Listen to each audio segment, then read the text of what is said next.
నార్మల్గా మీరు ఇవి నమ్ముతారా సార్, ఈ దయ్యాలని లేకపోతే ఈ బ్లాక్ మ్యాజిక్ అని ఇట్లాంటివన్నీ ఉంటాయి కదా? Do you believe? I believe it is there. Okay. I always believe there is some power where human eye can't see. Okay. ఇప్పుడు దేవుడిని కూడా మనకి దేవుడు కనిపించకపోయినా దేవుడు ఉన్నాను నమ్ముతున్నప్పుడు దయ్యం కూడా ఉన్నట్టు నమ్ముతాం. మన లైఫ్లో ఏంటంటే దెర్ బి మెనీ సిచ్యువేషన్. ఇప్పుడు దయ్యంకి వచ్చేటప్పటికి కొన్నిసార్లు మనం కొన్ని ప్లేసెస్కి వెళ్ళినప్పుడు ఒక చాలా లో ఎనర్జీ ఉంటుంది, హెవీ బ్రీతింగ్ చేసేస్తూ ఉంటాం, చెమటలు పట్టేస్తూ ఉంటాయి, బయట ఒక టెంపరేచర్ ఉంటుంది, లోపల ఒక టెంపరేచర్ ఉంటుంది. సో మనం ఇది ఏదో ఈ ప్రాబ్లం, వెదర్ ప్రాబ్లమ్ లేకపోతే ఏదో ఒకటి అనుకుంటాం. మేబీ ఇక్కడ గాలి సరిగ్గా అందుకని మనం చెమటలు పడతాం అనుకుంటాం. కొన్నిసార్లు ఏంటంటే that could be a sign. మనం జస్ట్ ఇలా పాస్ ఆన్ అయిపోతూ ఉంటాం. ఓకే. సో ఒక నెగిటివ్ ఎనర్జీ ఉంది అని, లేకపోతే అది మీరు ఎప్పుడైనా పర్సనల్గా అంటే ఇక్కడ ఏదో ఉందని తెలియడం కానీ అలాంటివి ఏమైనా జరిగాయా? అంటే ఈ సినిమా తర్వాత I'm trying to notice more. ఇప్పుడు when I look back also అంటే అన్నీ కూడా పారానార్మల్ రీసెర్చర్స్ యాక్యురేట్గా చెప్పగలరు. కొన్నిసార్లు మిస్లీడింగ్ కూడా ఉంటాయి. ఇప్పుడు మనం కొన్ని హాంటెడ్ ప్లేసెస్కి వెళ్ళినప్పుడు కూర్చున్నప్పుడు ఉన్నట్టుండి బ్రీద్ ఎక్కువ వెళ్తూ ఉంటుంది. అది మన టెన్షన్ వలన అవుతుందా లేకపోతే సమ్ ఎంటిటీ ఓ దేర్. కొన్నిసార్లు సౌండ్లు వినిపిస్తుంటే కానీ ఎవరు కనిపించరు. సో అదేంటి, అది పాతబడిపోయిన బిల్డింగా లేకపోతే నిజంగానే ఏదో ఉందా? సో పారానార్మల్ యాక్టివిస్ట్ దగ్గర, రీసెర్చర్స్ దగ్గర వాళ్ళ దగ్గర కొన్ని ఎక్విప్మెంట్స్ ఉంటాయి. They try to figure out అది నిజంగా న్యాచురల్గా వస్తుంది సౌండా లేదా సమ్ ఎనర్జీ ఉందా అని. సో ఈ సినిమా ద్వారా నాకు కొన్ని అర్థమైనవి ఏంటంటే కొన్నిసార్లు మనం మిస్లీడ్ అయిపోతూ ఉంటాం. ఈ సౌండ్ వస్తుందంటే గాలి వలన ఏదో అనుకుంటూ ఉంటాం. But it could be if you check paranormal అప్పుడు చెప్పగలరు వాళ్ళు. అంటే ఇప్పుడు ఈఎంఎఫ్ మెషిన్ అని ఉంటుంది, ఆ మెషిన్ కొద్ది దూరంలో అలా పెట్టినప్పుడు కొన్ని రీడింగ్స్ వస్తాయి. ఏం యాక్టివిటీ లేకుండా రీడింగ్ వస్తుంది కొన్నిసార్లు ఏంటంటే అదే ఈఎంఎఫ్ మెషిన్లో తప్పుగా రీడింగ్ వస్తాయి. ఇప్పుడు మన వాచ్ దగ్గరికి వెళ్ళింది అనుకో, ఎవరైనా దగ్గరికి వచ్చారనుకో, అప్పుడు కూడా ఎనర్జీ వస్తుంది దాని మీద.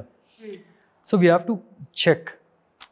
సో అది నిజంగా మనకి we take out all these things and ఏమీ లేకుండా కూడా ఎనర్జీ వచ్చింది అన్నప్పుడు then there is some spirit అలా ఉన్నట్టు. అంటే మీకు ఇంట్రెస్ట్ ఉంటుందా? ఇప్పుడు కొంతమందికి అదేంటో చూడాలని, దాన్ని ఎక్స్పీరియన్స్ చేయాలని ఇంట్రెస్ట్ ఉంటుంది. అలా మీకు అనిపిస్తుందా? అదేంటో నాకు ఎస్పెషల్లీ ఈ సినిమా ద్వారా చేసిన తర్వాత అనిపించింది. ఇన్ఫ్యాక్ట్ నిన్న I went to last night 2:00 3కి. And initially we had as discussion టీమ్తో కొన్ని హాంటెడ్ ప్లేసెస్కి వెళ్ళి లైవ్గా మనం చెక్ చేద్దామని. But later everybody dropped it, ఎందుకు రిస్క్ అని. బట్ ఎస్టర్డే కెమెరా ఎక్విప్మెంట్ తెప్పించి I went in the night to a place called దేడ్లాగర్ అని. అంటే 1,50,000తో ఆ ఇల్లు కట్టారంట. అది హాంటెడ్ ప్లేస్ అని చెప్పి హైదరాబాద్లో. You can check on the net also. Okay. We'll be releasing that video maybe tomorrow or day after. So night వెళ్ళినప్పుడు I went to that place. అదే మీరు చెప్తున్న ఇంట్రెస్ట్ ఉందంటే ఐ జస్ట్ ఫెల్ట్ కొద్దిగా మనం ఏదో నేర్చేసుకున్నాం ఈ సినిమా ద్వారా అని, కొంత అయినా సరే. సో బట్ ఫస్ట్ వెళ్ళేటప్పుడు ఏం లేదు ఆ టైప్లో వెళ్ళినాక నా లోపలికి వెళ్ళిన తర్వాత కొద్దిగా and there was some incidents that happened. అంటే I don't know if there is ghost or there is no ghost, నాకు తెలీదు. డెఫినెట్గా దెర్ ఇస్ సంథింగ్. అది అంటే కొన్నిసార్లు ఏమవుతుందంటే నేను వెళ్ళాను, I was trying to have an interaction.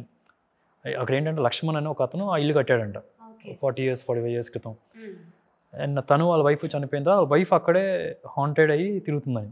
అన్ని ఇల్లు డెమాలిష్ చేసి అన్ని పక్కన కన్స్ట్రక్షన్ జరుగుతుంది, ఈ ఇల్లు మాత్రం అలాగే ఉంది. సో నైట్ వెళ్ళినప్పుడు ఐ వాస్ సేయింగ్ ఇక్కడ ఎవరు ఉంటే గివ్ అస్ ఎ సిగ్నల్ ఆ టైప్లో మాట్లాడుతున్నా. ఉన్నటువంటి ఒక సౌండ్ వస్తుంది పక్కన. సరే చూస్తేనేమో ఎవరూ లేరు, ఎవరు కదలట్లేదు. అటు ఇటు వెళ్ళాను కొంతసేపు, నా పల్స్ హై అయిపోతుంది, చెమటలు పడుతున్నాయి. బికాస్ మనకు ఆల్రెడీ ఆ స్టోరీ తెలుసు కదా. సో స్లోగా లైట్ ఇటు వేస్తూ చూస్తే అక్కడ చూరంగా మూల చూస్తే 2 కళ్ళు, ఓన్లీ ఐస్. అది కొంతసేపు టార్చ్ కరెక్ట్గా వాళ్ళ మీద అటు కుక్క. సో దేర్ ఇస్ బట్ నాకు దానికి బిఫోర్ పల్స్ ఎలా అయిపోయింది, ఆల్మోస్ట్ నాకు ఒక ఎంటిటీ ఉన్నట్టుగానే అయిపోయింది. So maybe still it is there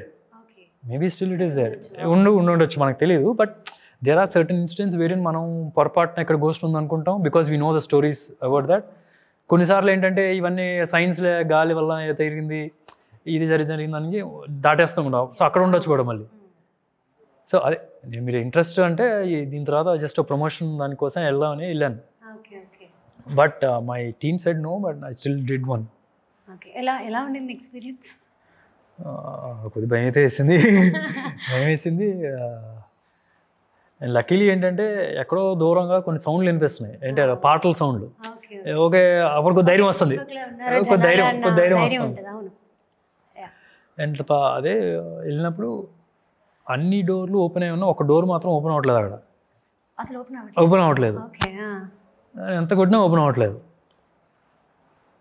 అది ఇంకో డోర్ వెళ్ళి చూస్తే ఆల్మోస్ట్ ఆ వాల్ వరకు ఉంది, అటు పక్క డోర్ లేదు. కానీ ఇదేందో నాకు అర్థం కాలేదు ఒకటి. It was little scary. ఒక్కడే వెళ్తే మాత్రం దోలు తిరిగిపోద్ది.